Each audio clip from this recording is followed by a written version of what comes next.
Hi guys, my name is Joe. I'm Tyler. And in today's episode, we're going to be talking about our personal experiences when our kids get sick.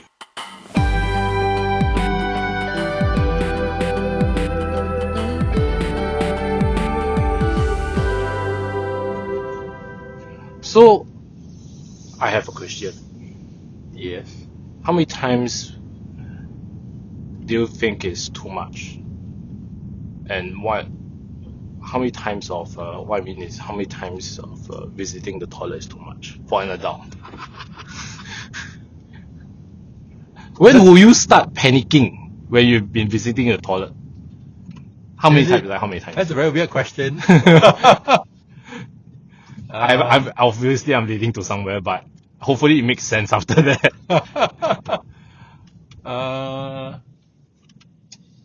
I think maybe 4 times a day, assuming that you go to the toilet at least 1 time after each meal. Okay. To be honest, if I'm an adult and I go 1 time after each meal, I'm also a bit worried really, but sure. But the thing is, it also depends on the condition of the stool, right? Okay, I mean, fine, normal stool. 4 times? Still Normal stool? Yeah, normal. Normal stool. 5 times? Normal stool, if I go 4 times, it'll be funny. So yeah, I will be concerned.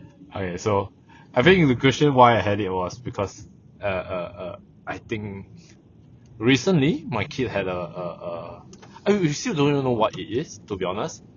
Yeah. As of right now, we're just going to categorize it as either viral or stomach flu per se. Okay.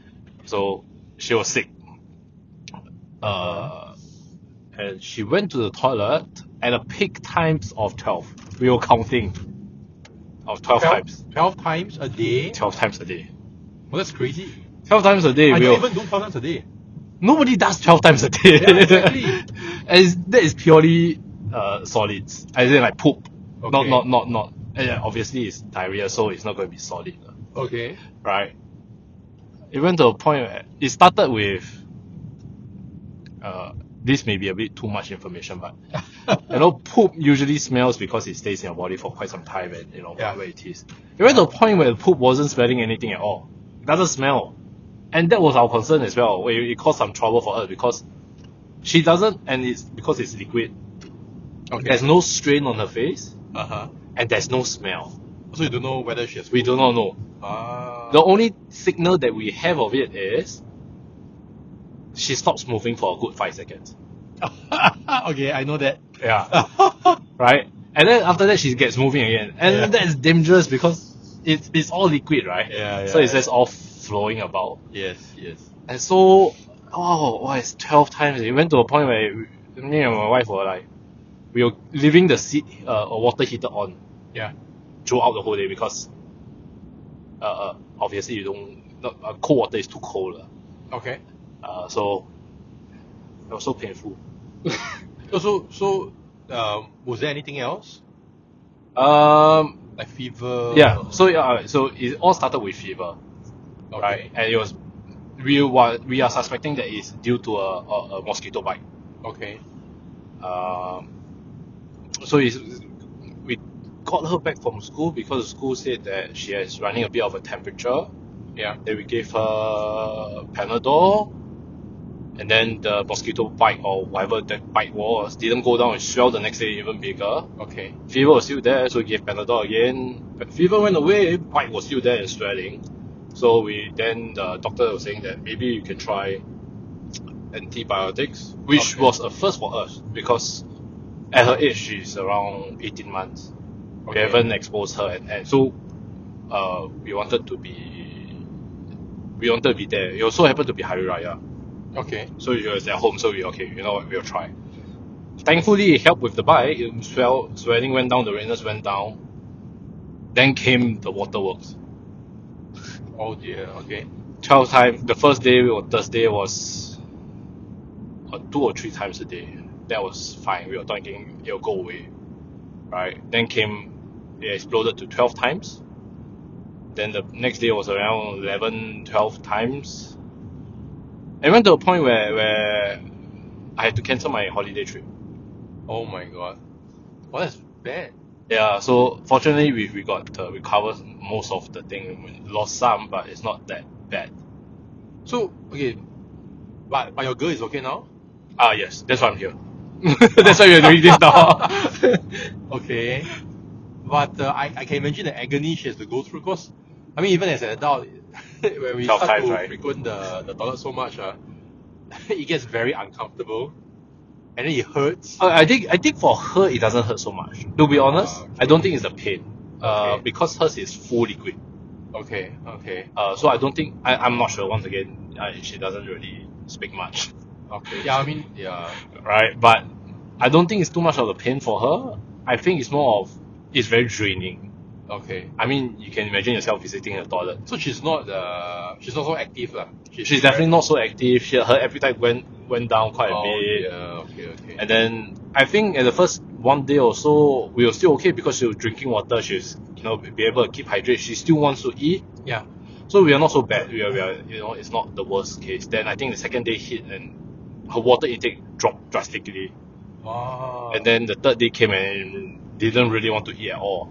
Oh dear. Very minimal items. Do you like hydrate her with some sweet drinks? Yeah. So I think the doctor wanted to prescribe some hydration, thing for her. But Yeah. the funny thing was, the doctor, when we see the doctor was talking to us. Yeah. At that point in time, Yeah. she was still drinking water. She was Okay. okay with drinking water. So we were like, yeah, we don't need it, Yeah.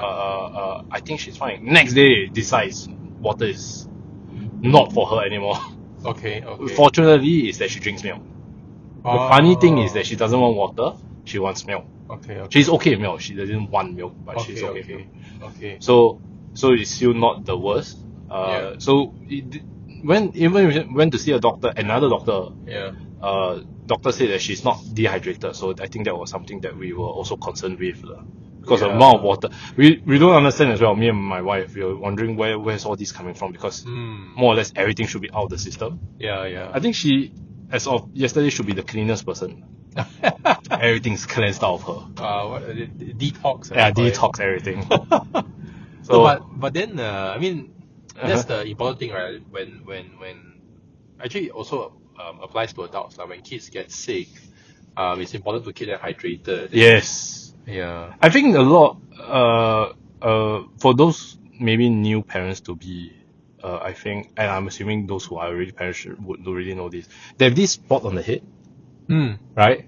There's a bit of if it's dehydrated, it will indent a little. Oh, seriously? I didn't know that. Are you serious? You didn't know? Yeah, I didn't know. I really didn't know. No, when they're really young. They mean the hole at the front? Not on the front, on the top, somewhere in the. You mean when you're dehydrated, it goes down? It sinks down. You actually run your finger on top, you can actually feel it. I'm gonna try. No, I'm not. gonna deprive my baby of milk, and then I'm gonna try. No, you really did not know. I'm just kidding. Yeah. No, but I really did not know. Okay, so that is one of the signs.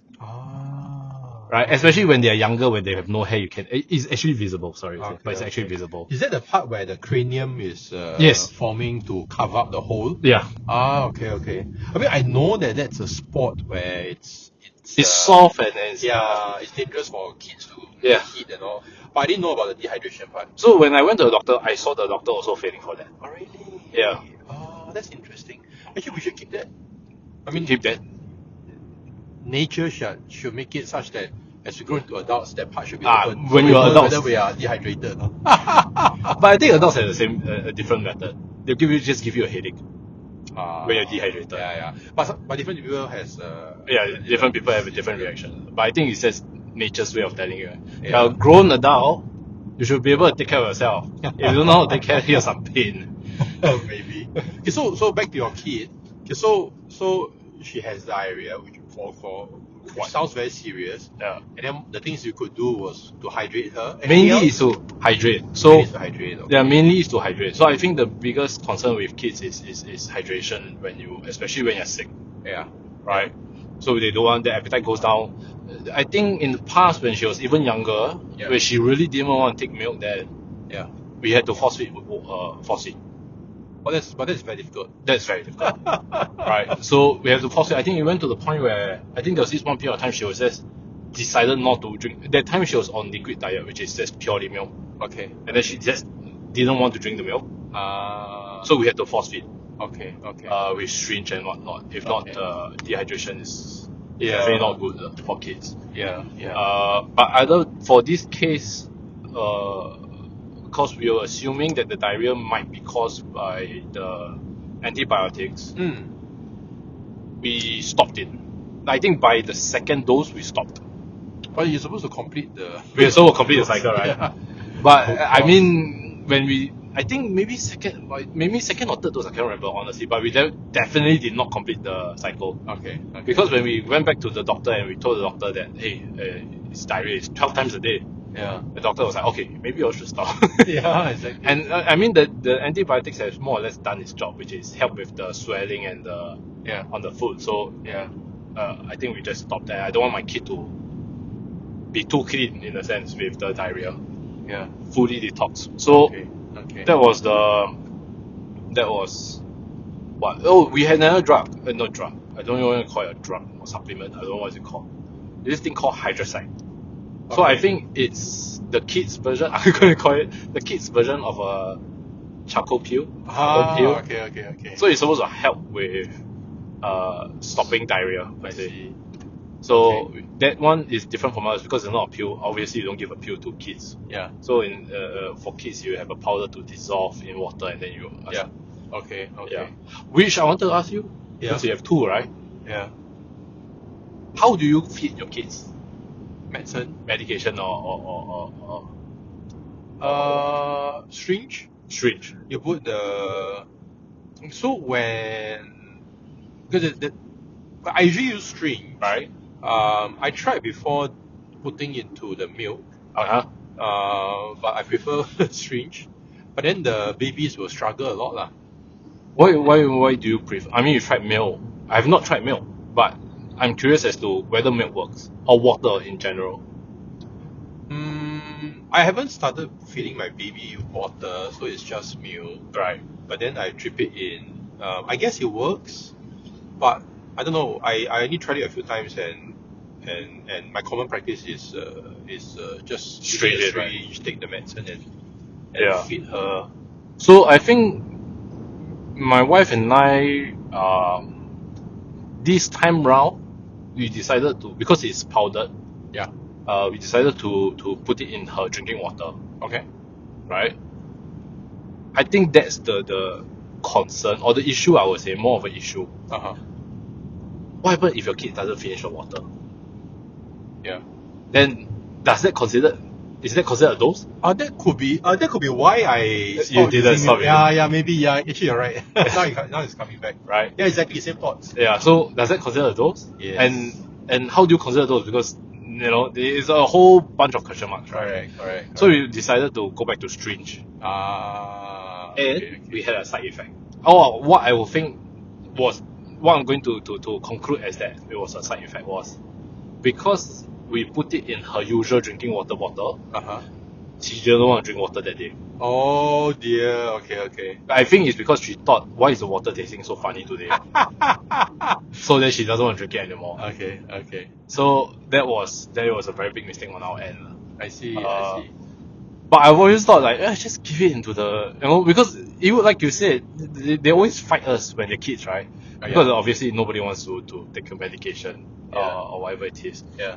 It's not the most pleasant thing. So then why not just put in a milk bottle or put in water or whatever it is, just mix it into a thing.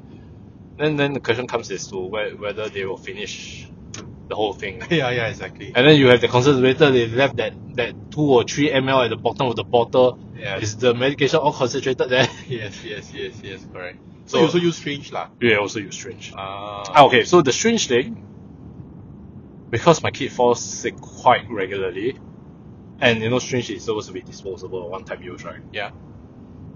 I gave up. Not give up. I'm trying something new. So I've tried this reusable syringe. Okay. Which is half working, half not working. So the good thing about it is I don't have to keep throwing away syringes. I don't have to keep buying them. Yeah. I can sterilize this one and use it again. Oh, you can put into the sterilizer. Yeah. The steam one though. So you need to steam sterilize it. Okay. So it's not that bad. The only issue with it is too big. So you know when you're fighting a kid, the kid shuts the mouth, right? Yes. They purse the lips, right? Just keep the mouth shut, right? Yeah. So anything that is as small as possible to go in is helpful, right? Yeah. But this one is quite big, so it doesn't help at all. I see. You mean the opening is big? Yeah. Okay. So it is, but it's for bigger kids because the first marking is 5 ml already. I see. So now what you do? You hold down your girl. You carry her. I hold down. You hold her down on the floor. On the floor. Okay, and then my wife will open up the mouth. My wife, I will rest her head on my leg. Yeah. So that she's a bit propped up. Okay. My hands are holding down her hands so that her hands doesn't come up and struggle. Okay. And then I'll use my forearms to squeeze her mouth. Okay. And then my wife will squeeze. Okay. So it's like an MMA fight. Yeah. So your girl is still young. So this is how you do it, right? I cannot imagine that. When they grow up and they can run, they will run. And they will hide. They will hide in places where you cannot catch them. Like underneath the table, and then you have to crawl below. Because we are generally bigger size, right? So they are very nimble. They can go around places, and then you will be so tired chasing after them. But when they're older, what you cannot mix it with their favorite drink or something? Because that one you know that they were going to finish it. Yeah, I don't. I mean, I still use syringe as my elder one is growing up. I mean, but the good news is it's a transition period. So now my elder one, whenever she gets sick, I mean, she's okay to take medicine already. Oh. Yeah, so I mean, of course she doesn't like it, but then we'll tell her like, okay, you know, it's for your own good. Because she understands what's happening. For your kid, it's still liquid based, right? It's still liquid based, correct? Right. Yeah. I think they'll go liquid based for quite some time. Because the pills are generally a bit too big for them to swallow, right? Yeah. They will be able to feel it as it goes down. Yeah. Yeah, but so generally, actually, if I think back, right?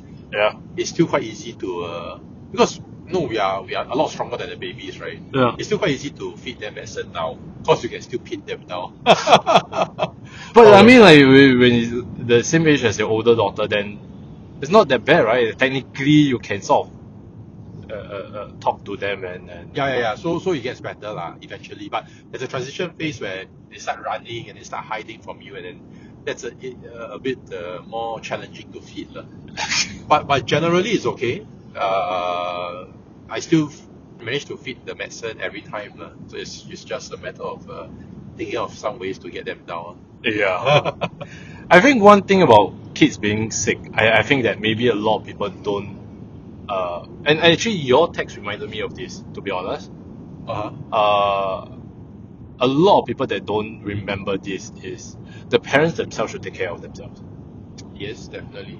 I think a lot of people underestimate the impact of the parents taking care of themselves. You mean like when the kid is sick? Yeah. When the kid is sick, because I think honestly, because we are caregivers, right? And if let's say the caregivers are not feeling well to take care of the kid, then obviously that's going to impact the kid as well. Definitely. And I mean, we are usually too caught up when taking care. We are trying to focus, is she drinking? Is she eating? Is she doing what? Is she pooping? Apparently. Yeah. So all this kind of thing comes to play, but we always forget. So like, me and my wife will always forget to drink water. Yeah. Then we always focus on getting my daughter to drink water. We don't drink water. Yeah. And then this is it doesn't help because at the end of the day, I think like there were a few days that me and my wife got headaches from generally lack of hydration. Yeah, but I think it cannot be helped. Like, I mean, let's take for example a common one, fever, right? Yeah, fever. And then for kids, I think they can go quite high, the temperature. Yeah. And then the medicine sometimes just doesn't work. Yeah.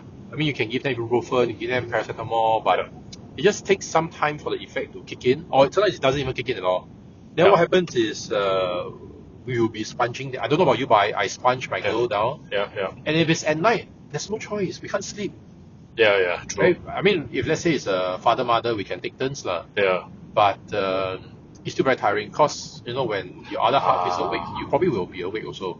Okay, so this is one thing that you brought up a very interesting point.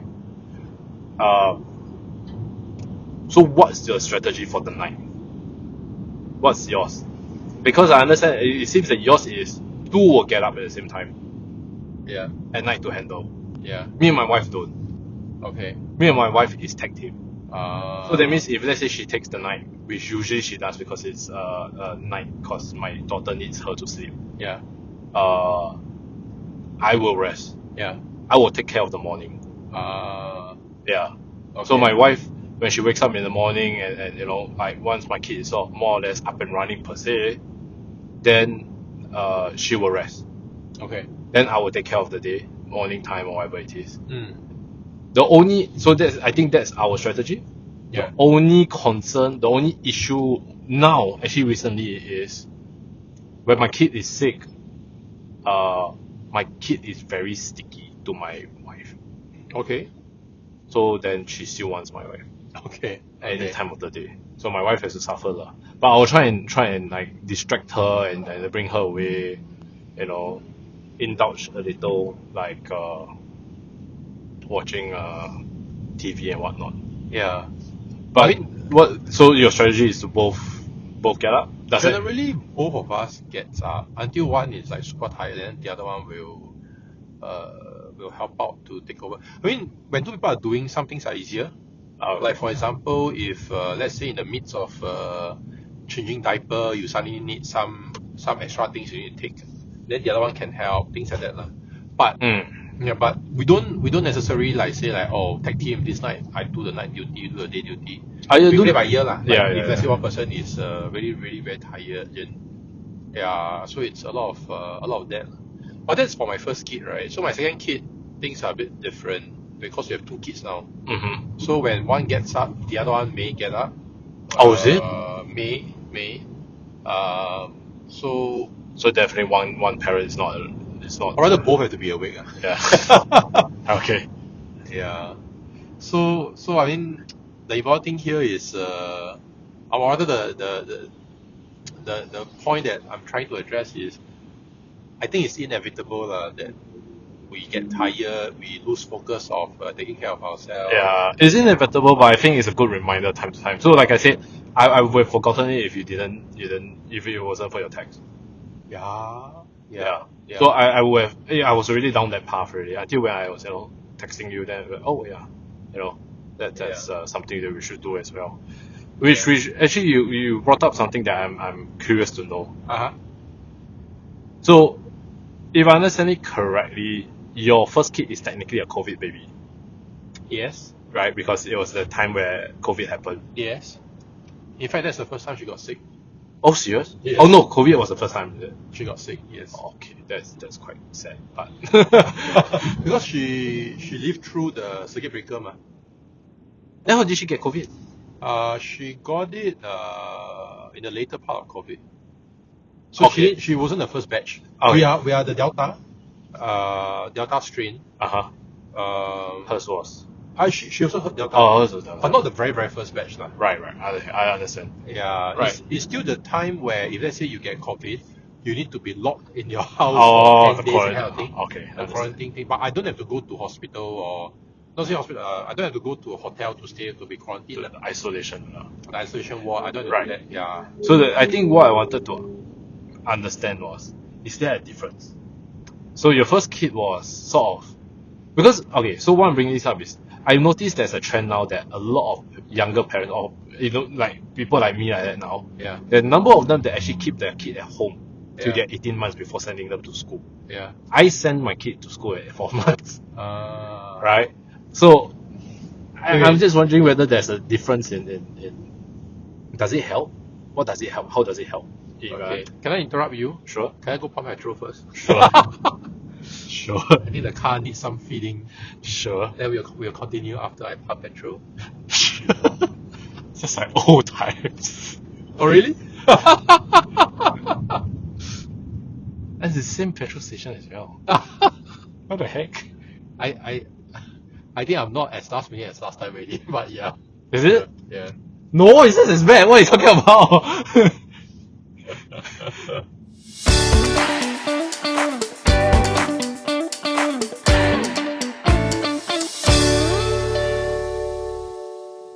Okay, so we are back after pumping petrol.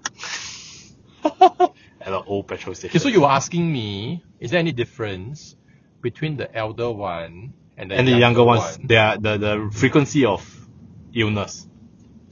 Yeah, actually, but then it's a bit unfair to compare. Okay, so my elder one grew through COVID. Yes. So she's not really exposed to the outside, right? Yes. So she's not exposed to bacteria, virus, or anything like that. Yes.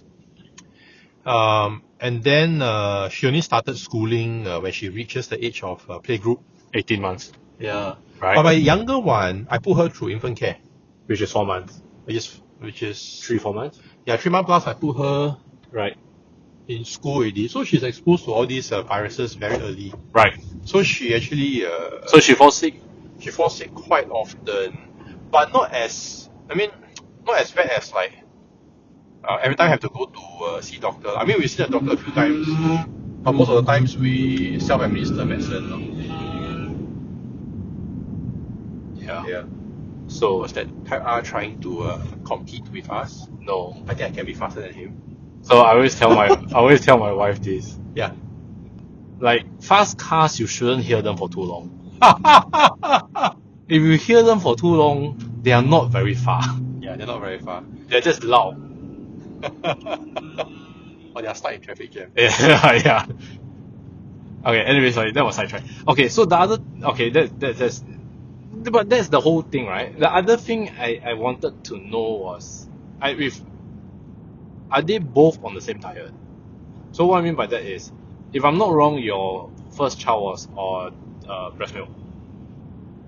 No, actually both of them we switched to formula very fast. Oh, how fast was fast? Within 4 months? In less than 4 months. Oh, so both of them are the same. Yeah, correct. Oh, so then they're quite comparable in the sense. So the only factor will be school. School plus COVID law. Because like during COVID time I cannot bring my girl Not out, even right? out, yeah. Not even out. But this one I actually bring out quite often. But how big a difference is it then? Which part? The illness frequency So for example, my elder one was only once, twice. she got sick only when she was Exposed. 1 year plus. Right. That was the COVID period. Right. Then the second one, very fast get sick already. She is Like a few months old, she gets sick already. Is it frequent? Actually quite. How frequent is frequent? But okay, why I'm asking is because my kid, I also sent her in at 4 months. Yeah. Right. Yeah. When she went in, she got sick within like 2 or 3 weeks. Yeah. And then for the good, I think like 6 months or so, Yeah. she was sick every month. Yeah, actually everyone is about the norm. So when I went to see the PD, right? I see the PD. I mean, the PD also got see the records lah. Right. So my younger one, she goes in about once every 2 months. But the PD say like typically for infant care, people who go to infant care, right, about once a month they get sick. Okay. Yeah, but this infant care that I chose, is actually quite clean. Yeah. So one of the reasons why we chose that is because they are very particular about cleanliness. They put air filters everywhere. They use sterilized water. Yeah. Then they have a very clean area. They have a very it's really very clean. Right. If you compare to the other childcares that I go to, some of them you walk in already, you can feel your leg. No, I'm serious. But this one is super clean. Right. Yeah. So, but I guess it's very difficult to how should I say avoid or prevent, because other kids will get sick from their home from whatever reason, and then if let's say they go to school, and every illness will always have an incubation period, right? Yeah. So that's also when they are very infectious. So you don't even know that that kid is sick, and then that kid could be playing with your kid. Yeah, true. So it's very difficult to avoid lah. Yeah. I mean, we are looking from the receiving end, we could also be the giving end. Yeah. Yeah. Okay. So the theory that I had was when you're younger and you're fall sick more often, you build up immunity. That's I think generally the notion. Yeah. And everybody's maybe self-comforting. Yeah. That this is a better choice, even though it's a more painful choice. Yeah. Right. Yeah. But does it actually? Is it for your case because you have a comparison? Yeah. Is that actually the trait? You haven't reached the age yet, but do you think that will be the case? Sorry, what would be the case again? That means that your second kid will be, the immunity will be maybe stronger than your first kid. Okay, because she's been through more illnesses. Yeah. Possible. Maybe I will put it in a simpler format of questioning. Yeah. When your kid fell ill around, I won't say the COVID one, but maybe the first time that she fell ill when she went to school. After she went to school, sorry. Was it very difficult to handle her? She's okay. You mean the second one, right? The first one, sorry. The first one. Because what I'm trying to get here is, she hasn't been falling ill. She's not used to the pain or the discomfort and whatnot. And then because when she's older, she has more strength and more vocal or whatever it is. She's able to express or not express, and just, you know, it's just tougher for the older kid. Like, I guess, like, they always say, right, hand foot mouth for kids and hand foot mouth for adults is, it's different. yeah, heaven and earth kind of thing. So generally, I feel that kids, no matter what age, right, they are very resilient to getting sick, or rather, they are very resilient to feeling sick. Okay. So they can be sick, but then they can still be up and about running, and no, seriously. Like, for example, even simple things like ulcers in the mouth, right? Yeah. When my girl got it, it's painful, but she will still eat and drink, lah. Yeah, especially snacks. Okay, yeah, snacks. Yeah, but then for adults, then we will, very pain. We will want to keep hydrating, and drink, and then we'll avoid all this kind of food that make us pain, right? Yeah. But for kids, they don't. Similarly for fever, all this, right? When she gets fever, she also still running about. And actually, that's a very important sign that I got from the PDs. The PDs always say, actually, if let's say your kid is sick and then they're still up and running, actually it's fine. Because getting sick is part and parcel, right? Yeah. But then if let's say they're sick and then they are really down, that's when you should be concerned. Yeah, that one I agree. So because the thing is that, okay, so this one, last point for my kid, I guess, is every single time that we bring my kid to the doctor, my kid looks bloody fine. There was this time, like the most recent one, we brought my kid to the doctor. My kid was screaming at the clinic. Like, screaming, running around and screaming. Okay. It went to a point where I was thinking, like, everybody would think you're bloody joking, lah. You bring this kind of kids to the clinic for what? Because it seems fine, running around, laughing and screaming her head off. Yeah. But I guess it's a good. I think as a parent, you'll be like, okay, lah. At least she's screaming and whatnot. Yeah. So I think that's a good sign, but it's always a bit embarrassing to bring a screaming kid to a clinic and say she's not well. I think that's a learning lesson. For all parents, you have to go through no matter what. Very soon you get used to the screaming. Just let her scream. Yeah, okay. I can get used to it. Right? But I think, and I of course, after I become a father, I really don't care about how other people look at me. So my embarrassment level is whatever lah. Okay. You can stare at me, I don't care lah. Okay. Alright? But I think there's some parents that they are embarrassed. When the kid screams or cries and then everybody's trying to take any form of action just to get them quiet. Correct. I think, either way works, whichever works for you is fine. But exactly. It's just I'd rather let you scream lah, because I'd rather let you know just because you scream, you're just not going to get your way as well. So there are many ways of handling this, right? But but the most important thing is these experiences all first-time parents have to go through, no matter what. It's just one shape or form. Yeah, some can get it worse, some can, some are a bit more lucky. But getting sick and all, I think it's a common thing in parenthood.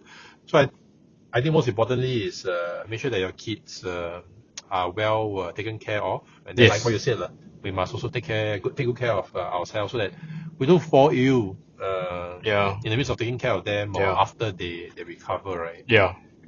So take care, everybody. Great. So I think we can see you in the next episode, and hope that everybody is well in the next episode as well. All right. Great. Thank you. Bye. Bye.